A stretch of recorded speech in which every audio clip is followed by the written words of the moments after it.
And then some have been a little more specific. That's true. Like Argentina. But I still have a welt from where you hit me over the head with those words. Oh my goodness gracious. Hello and welcome to the Worldwide Honeymoon Travel Podcast, the podcast that talks about all things couples travel, including destinations, tips, advice, and more. I'm Kat. I'm Chris. And this is episode number 270. What? We got there. We got there eventually. Usually... Couple retakes on the intro. It's been a long time since we've had to retake on the intro. Usually we're pretty good about getting that intro out there, but I don't know what happened today. I just completely blanked for a second. There was one episode where I had like the same thing. I could not get it down. And then it's like once you mess up, you like get the giggles and then you can't. Yes. Oh my gosh. I remember I also said, I'm Kat. I've also done an I'm Chris. Yeah. And I'm like, that's not right. All good stuff. All good stuff. Well, what has been new in the past 48 hours? Let's maybe start with a specific topic. How are our brackets doing? Okay. Yeah, I mean, if you guys are new listening in here, we're recording this during March Madness while this is all going on, and I was not so humble about constantly talking about how I win every single year, and now I would be very shocked if I won because both teams that I had in the final game are out on the first round. Second round. Oh, Baylor was the second round? Okay, Yeah. well, University of Kentucky, my alma mater. First round. First round gone. I just didn't pick them well this year. I don't know what happened. Normally I'm great at it. I refuse to get comfortable because I could because every time you do, I win. I could just see like some of your picks actually going through, some of my teams in the championship losing like in the next round, and then this whole thing all of a sudden I'm making, what is it, milk shop cake? Milk bar cake. Yeah. Milk bar cake. Milk bar pie? Pie. I wouldn't have, I was going to say, I wouldn't have picked a cake if a pie were available. That's very true. Christopher heavily influenced the dessert decision. I think you automatically were like, which pie are we making? That is true. I was like, do you want to make a bourbon pecan or do you want to make a, what is it? Milk shop? Milk bar. It's like a chain dessert place. Oh, okay. Yeah. Like a restaurant. Or like a takeaway. But you can like also order it online. Oh, cool. Like you can order okay. stuff online too, like cookies and stuff. I have never heard of this. Yeah. I'm looking forward to it. Mm-hmm. But yeah. So that's not my highlight. That is not my highlight either. Oh, really? No. Me losing terribly? You were very excited. No. On Thursday night, we went out and watched the game, big game, and UK lost, and it was devastating. And Christopher last night was very happy about it. And then last night, your two teams that you had going, I guess I had the opposite ones winning. Yeah. Just not a good bracket for me this time around. It's okay. Not going well. It's okay. My highlight over the past few days, because we're bulk recording here, is we had a very nice little date night on Saturday. We cooked some pasta, made some homemade sauce. I made some garlic bread. Catherine made a lemon curd, like a lemon tart. A Meyer lemon tart? Meyer lemon tart. Yeah. I put together an approachable yet challenging cheese board. Oh my gosh. Yeah, but you wouldn't eat the rind on the Taleggio. You know, and I don't. So maybe it wasn't quite as approachable as you thought. Maybe I am not the Titan of Taleggio that people hold me out to be. Oh my gosh. Maybe I'm more of a taster. I don't know. I requested you get blue cheese, so you did get gorgonzola, which was good. Gorgonzola is a great blue cheese. I just love blue cheese. And then we were like, okay, we can eat the rind on Taleggio, and it's got some mold on it. But Christopher was like, no. Well, it adds a whole different depth of flavor, though. It does, but I like, there was Parmigiano Reggiano, and like... That's true. You're more of a firm cheese guy. I am a firm cheese I'm a soft cheese guy. gal. You're a firm cheese. Like, I love the soft I'm a bluey firm rind. cheese fella. Firm cheese. Because, like, I could take or leave Parmesan, and then you got, like, a really nice, like, aged Gouda. Yes. But I really like the younger Gouda when it's softer. So... I don't know. Yeah. Preference. But it was a little firm cheese fella and a soft cheese gal Yeah. over here. But it was really nice. We split a bottle of wine that we had brought home from a previous trip to Italy, and just a really nice evening overall. So it's sad when our like bottles of wine we bring home from travel starts dwindling down. Good reason to go back. No more. We don't have any more champagne. No. Well, we might go later this year, so hopefully we'll bring some back. Okay. And yeah, we like. I think I think I have like 1 or 2 bottles left from Burgundy. Yeah. But that's is what it is. Dwindling down. Was that your highlight as well? Date night. Date night was I would say that was my highlight. Okay. That was good. Nice. Yeah. Alrighty, we are going to continue our series here that was inspired by a listener. Mm-hmm. So we've done a few like continent by continent series. Wow. Yikes.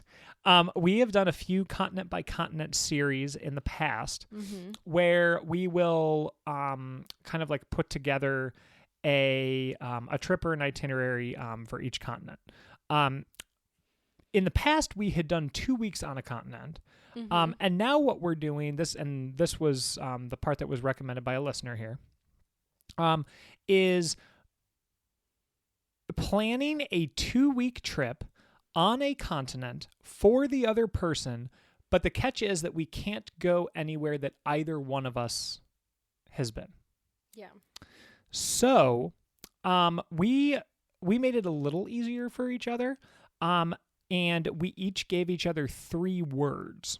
Yeah, but some have been very vague to describe kind of like how fun, like our ideal trip. Yeah. Yeah, and So, some of them I feel like were like kind of, it could be open to interpretation, so that it could be a different types of trips around that continent. Yeah. And then some have been a little more specific. That's true. Like Argentina. But I still have a welt from where you hit me over the head with those words. Oh my goodness gracious. But yeah. Why do you do this? So you get to go first this I episode. do get to go first. And Christopher's had some vague, like some of his stuff that he has said. Europe was what, where, wait, it was like who, what, where. No, what, where, and how. how. No, see. Africa was, look at that. They're not vague. What I like to do is I like to view each episode as a canvas. Oh and I'm not going to choose the medium that you wish to make art. So if you want to use watercolor, use watercolor. If you want to use an oil-based paint. So what are the words in this scenario? The words are the canvas. Oh, okay. I'm giving you the canvas. Oh, okay. And you get to fill in the canvas how you'd like.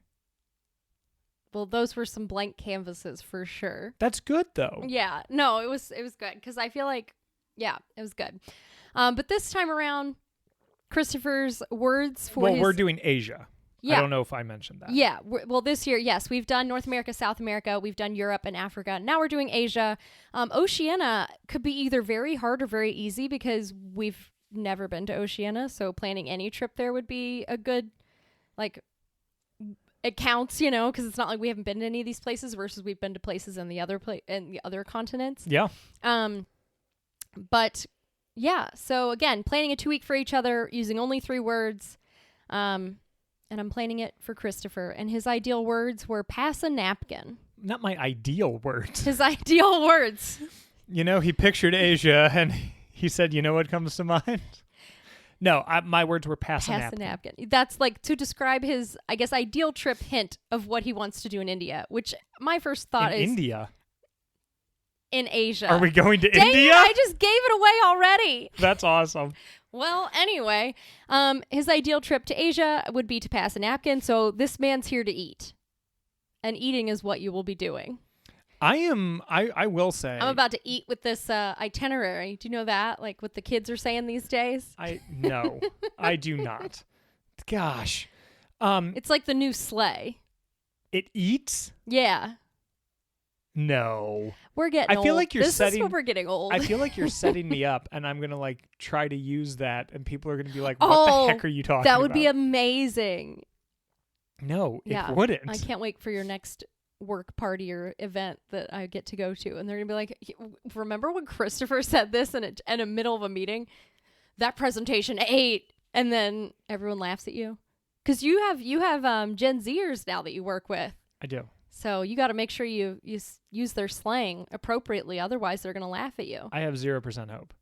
0%. 0%. Alrighty. So tell me, well, pass a napkin. Pass a napkin. I already know we're going to India. Yeah. Because you let that slip. I can't believe I let that slip. I'm so upset with myself. But like when I said pass a napkin, were you like, all right, this is India, or were you thinking about some other places? I thought about a lot of places. I mean, sadly, not sadly, we've been to like Thailand, we've been to Cambodia, we've been to Vietnam, and we've been to South Korea. So like all of those places were off the table. Because we've already been. So, like, couldn't go, all of those places would have made great contenders, but we can't go.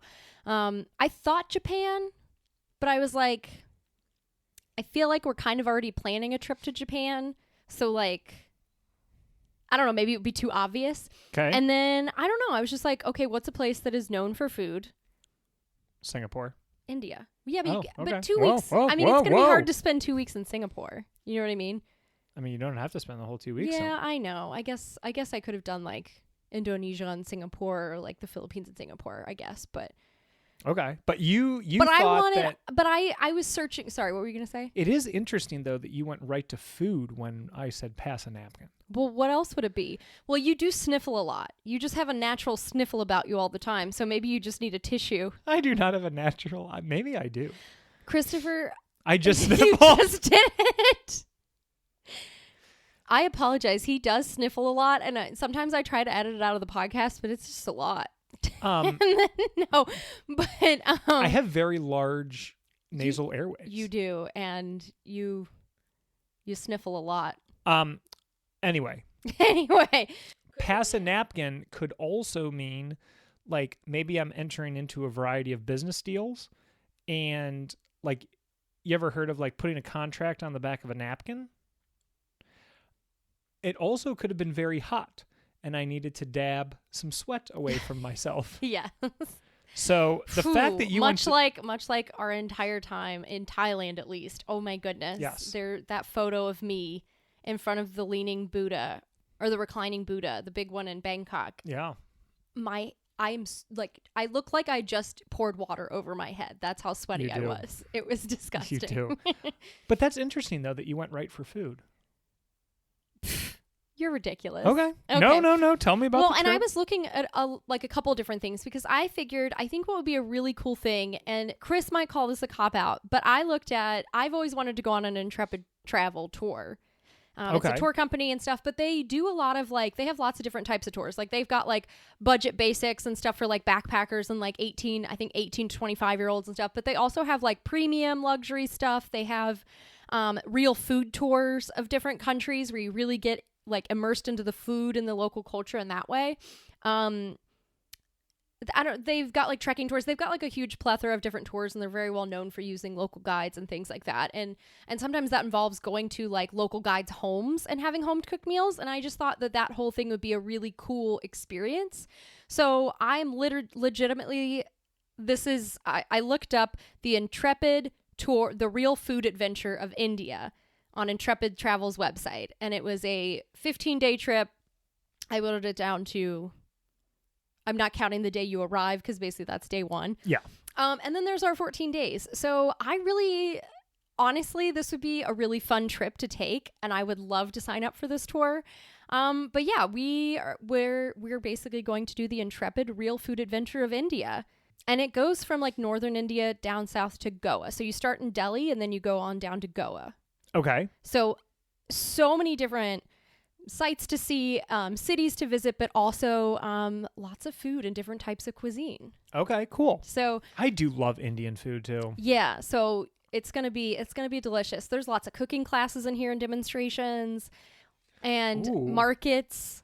Love markets. I wonder if I'm as good of an Indian wife as I am a Thai wife. Oh yeah, well, on our honeymoon we took a cooking class in Chiang Mai, and the lady called Christopher Joy.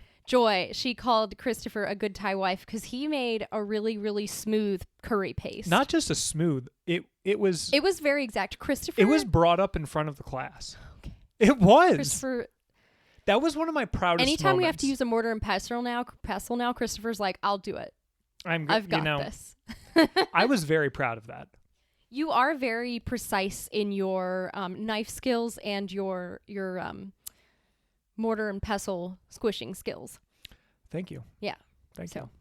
You should be proud of that. Appreciate that. Yeah. All right. But anyway, so starting out in Delhi is where we start. So you would have arrived the night before.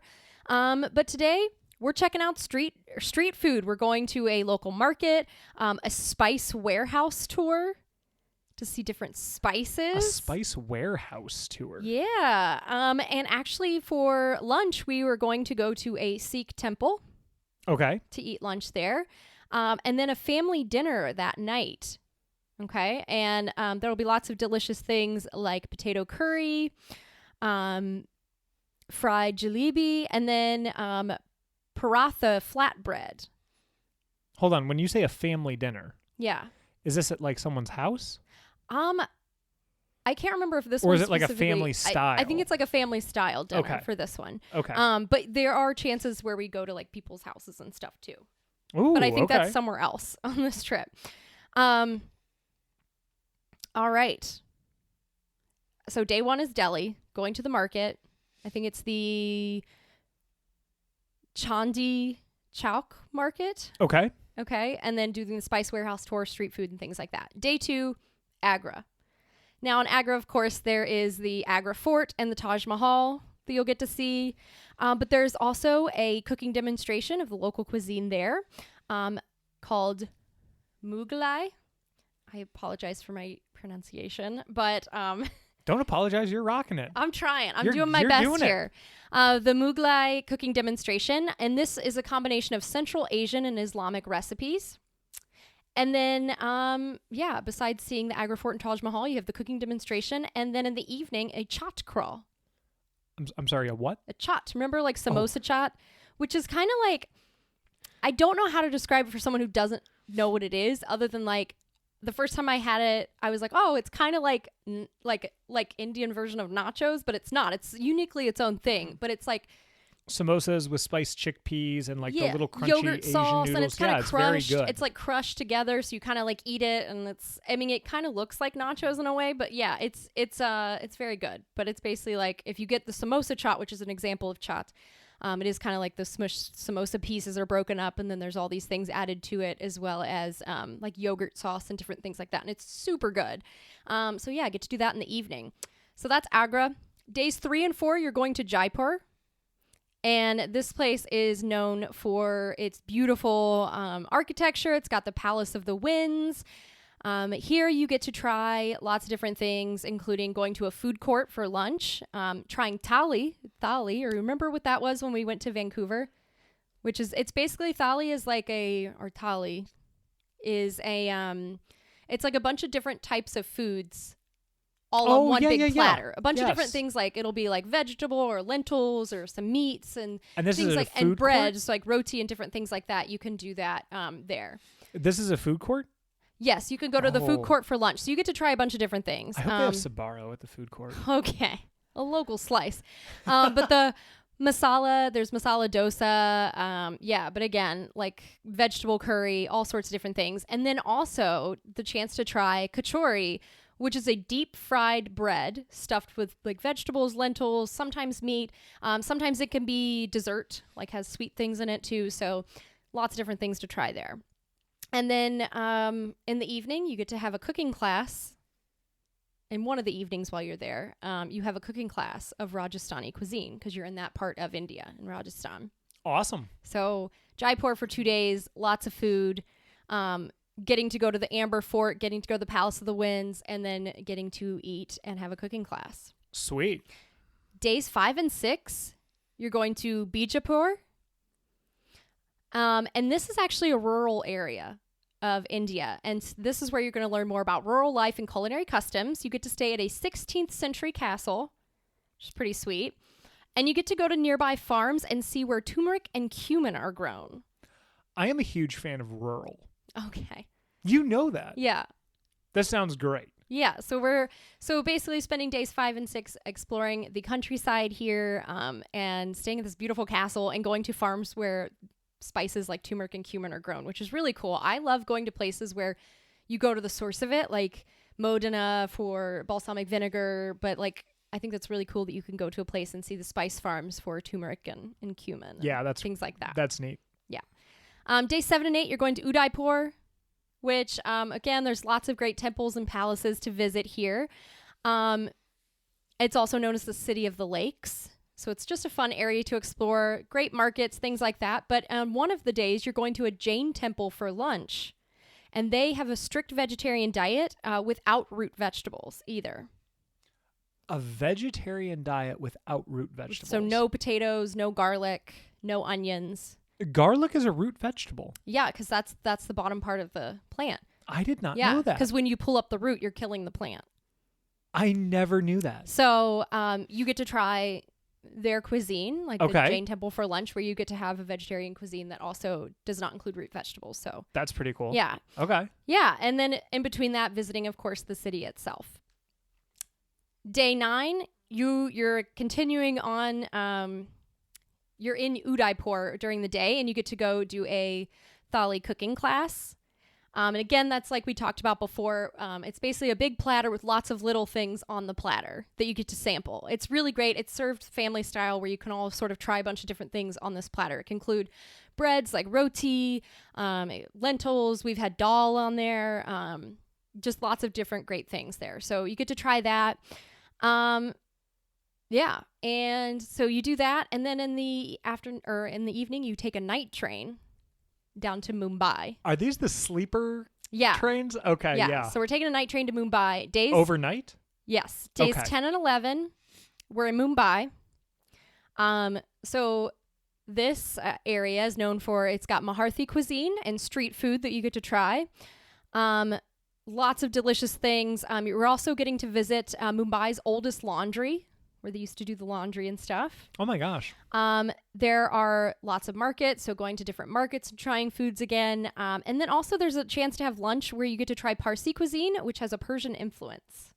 So again, you're getting a lot of variety of different types of Indian food with different influences. Like you've got some that have like Central Asian and Islamic recipe or influences, Persian influences, all sorts of different things. Yeah. So that's days 10 and 11.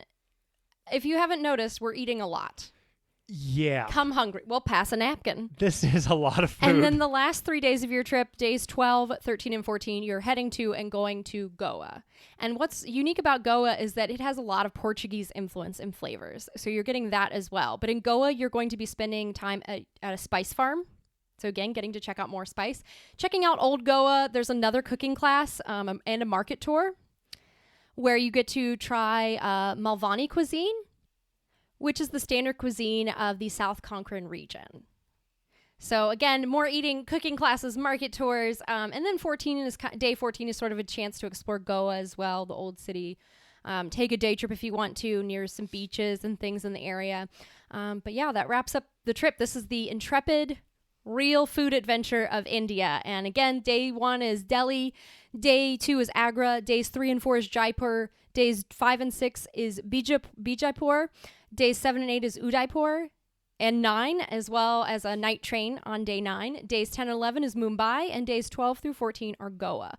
And you are going to various markets, trying lots of different regional cuisines. Lots of cuisines with international influences as well. And then getting to see some big things like the Taj Mahal and Agra Fort and Old Goa and all these really cool things along the way. So did I do that great for you? Or did I do that well for you? The pass a napkin I think that Asia trip for 2 weeks. I think that hits pass a napkin really, really well. I mean, baby wants to eat. Baby gets to eat. You're going to eat a lot. I was like, say, come hungry. Be prepared to probably wear loose-fitting pants. I will say, I think you definitely check the box for pass a napkin. I mean, well, baby wants, baby gets. No. It is so 2 things here. Mm-hmm. First, I think it's a It sounds like a really interesting itinerary for someone who has already been to India. Okay. Or I think it's a really unique itinerary for people who've never been to India either, but they kind of want to go a little bit deeper.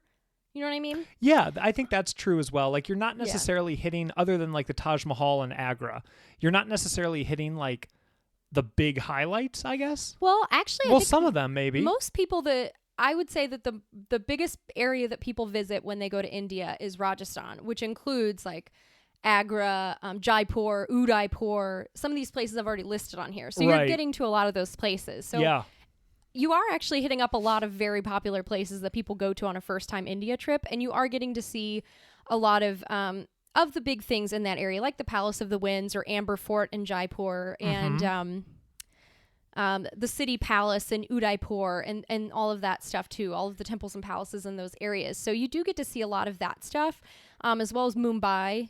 And then Goa, which is not always like, I think, on everyone's first trip to India, because it is in southern India. Is this? But yeah. Does it almost sound like too much food? I'll be like, I was, as you were like going, and it was like, here's like another food tour, and here's another cooking class, and like, here's where you're eating this, and here's where you're eating this. My only concern is that, like, I don't know how active I would be. Like, I think there's a lot of walking. Am I just floating from one meal to the other? There's a lot of walking and tours and stuff too. Like, you get to see the city. Need to run. There's like city tours, and like there's a lot of things going on outside of just eating. Like, okay. You get to actually tour the city during these too, like in Delhi and Jaipur and all these places. Yeah, and I think it's cool that you get to like visit spice farms. It looks like you get to go to 2. Which is at least 2. You get to go to one in Bijapur and Goa, which is really cool. But I just think the depth of different flavors in India, which is, honestly, I would love to go on something like this, because I think it would be really, really fun to try the different flavors of the country. And I know that that's just scratching the surface, because that's only a little bit of India. You know what I mean? Yeah. So yeah, I think that's it does I think it's sound a pretty fun. cool itinerary. When I said pass the napkin, I was thinking either Singapore. Mm-hmm. I was thinking Szechuan. Okay, I thought about China love too. You love Szechuan cuisine. You love Szechuan peppercorns. I do, and I was thinking India. So great job. Yeah, picking one of those. 2 weeks in India. Nice job. Pass the napkin. Alrighty, your 3 words. Were a little bit less pointed. Animals, journey, and history. I'll be honest, I was not even thinking of a specific place when I came up with those words. I was just like, it'd be cool to see wildlife. Okay. I love a good journey.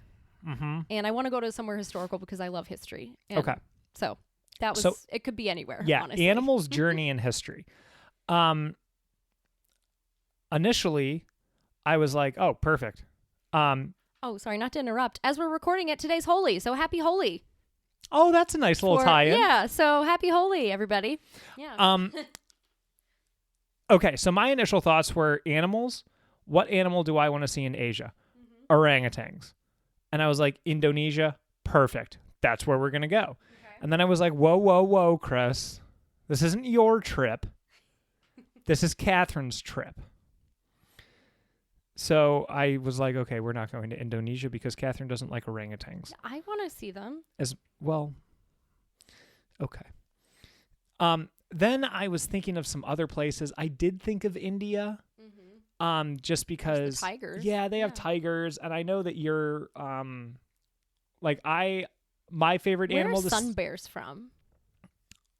Sun bears. That's a good question. I don't know. I think they're somewhere in Asia as well. Sloth bears, I believe, are in India, if I'm remembering correctly. Yeah.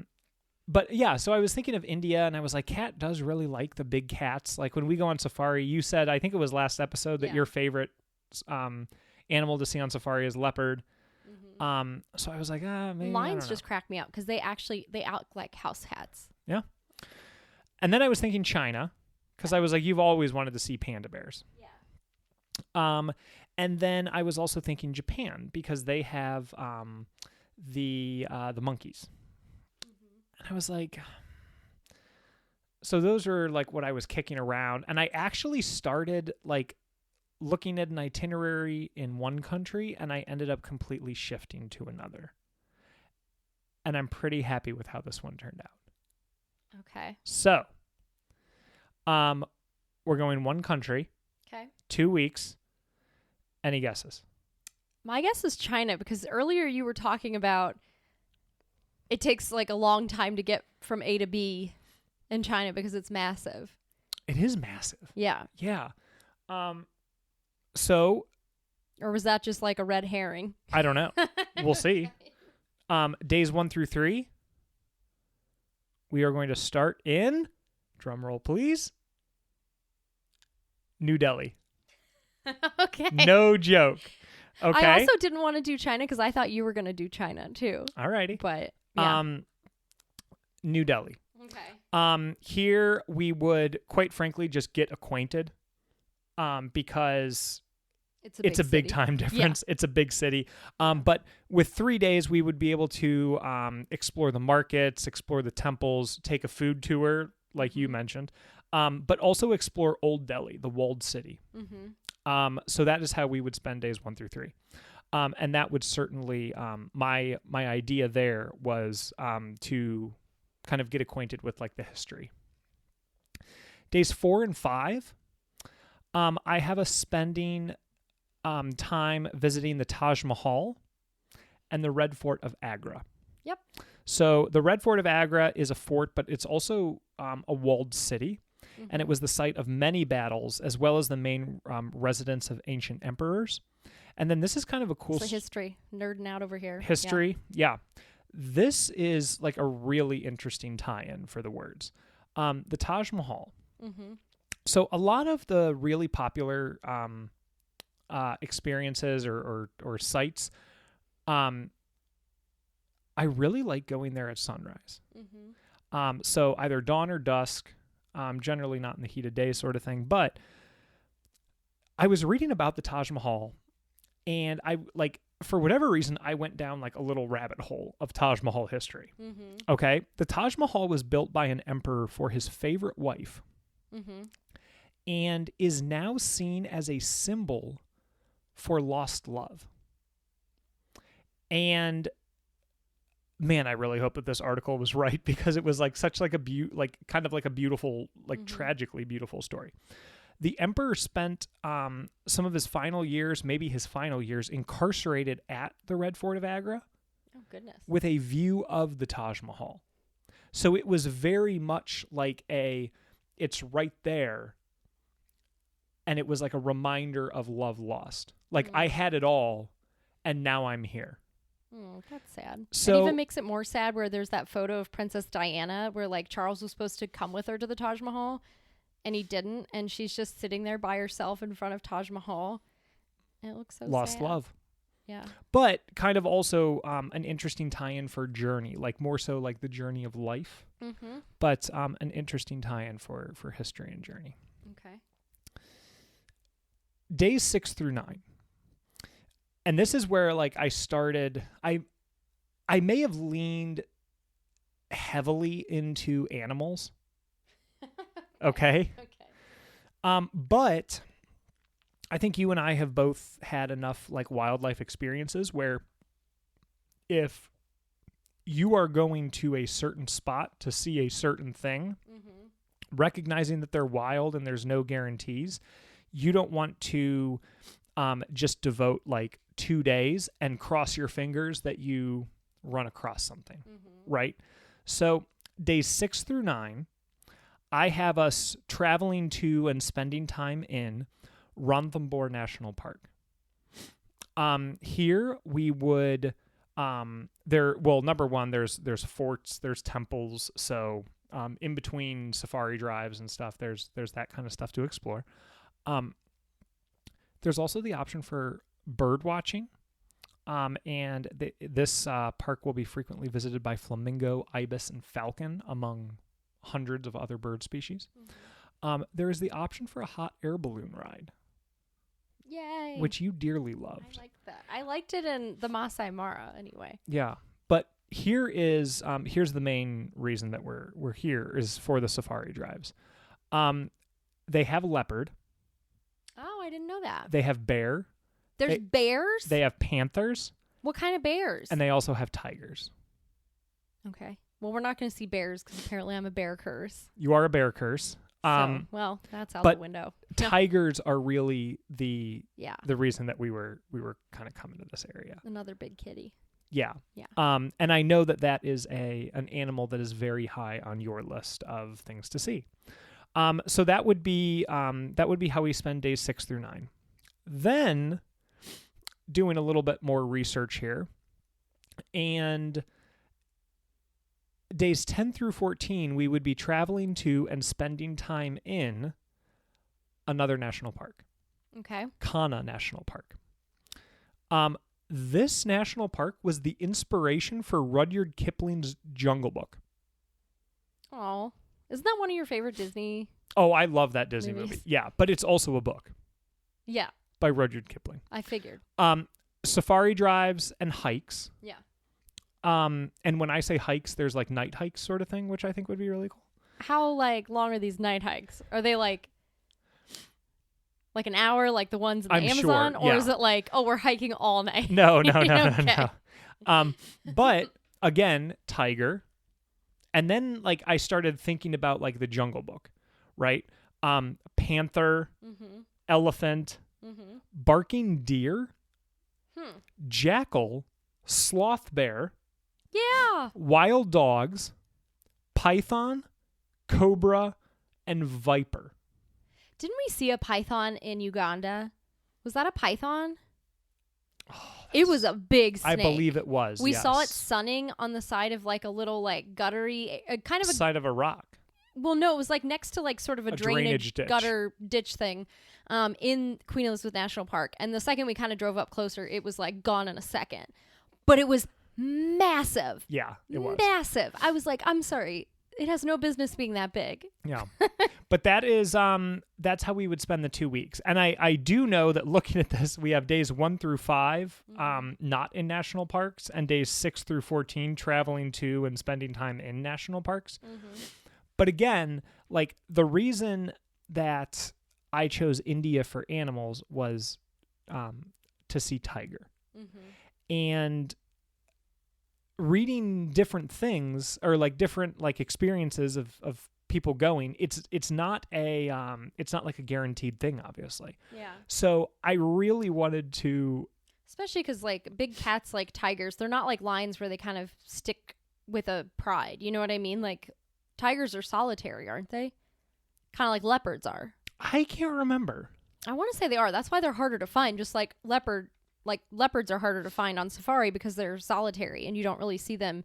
Yeah. They kind of, they're also very they get around pretty easily and pretty stealthily. But lions kind of travel in this bigger pride pack, so you can see them, a little bit easier. So I may have tilted it a little bit more in animals and journey and a little bit less in favor of history.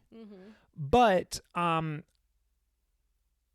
really, really wanted to make sure that we had time to hopefully spot a tiger. Yeah. So that is my 2 weeks. Days 1 through 3, spending time in New Delhi. Days 4 and 5, touring the Taj Mahal and the Red Fort of Agra. Days 6 through 9, Ranthambore National Park. Days 10 through 14, Kana National Park. That's great. How did I do? I think you did a great job. I literally left that up to interpretation.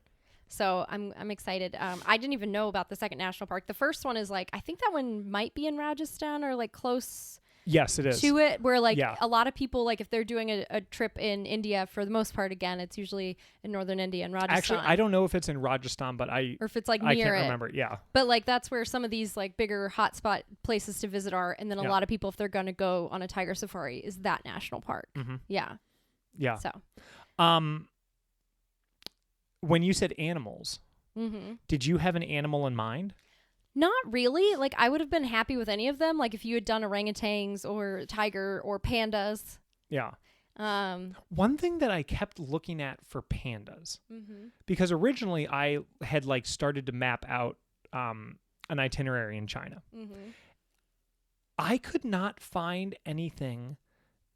And admittedly, I just kind of recognized that I was running into dead end after dead end, and I was like, okay, I'm gonna pick something else.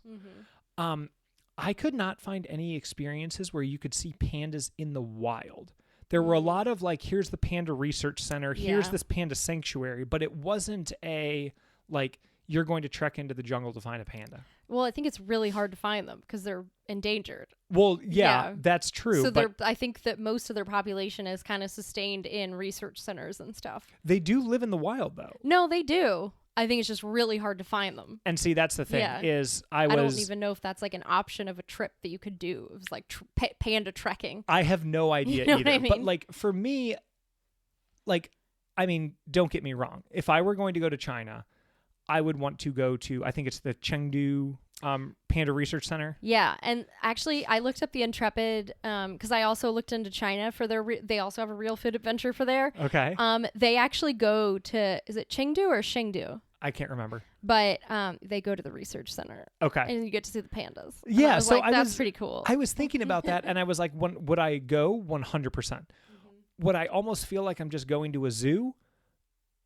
Kind of. I don't know. It would, and it very well could just be like how I am picturing it in my mind.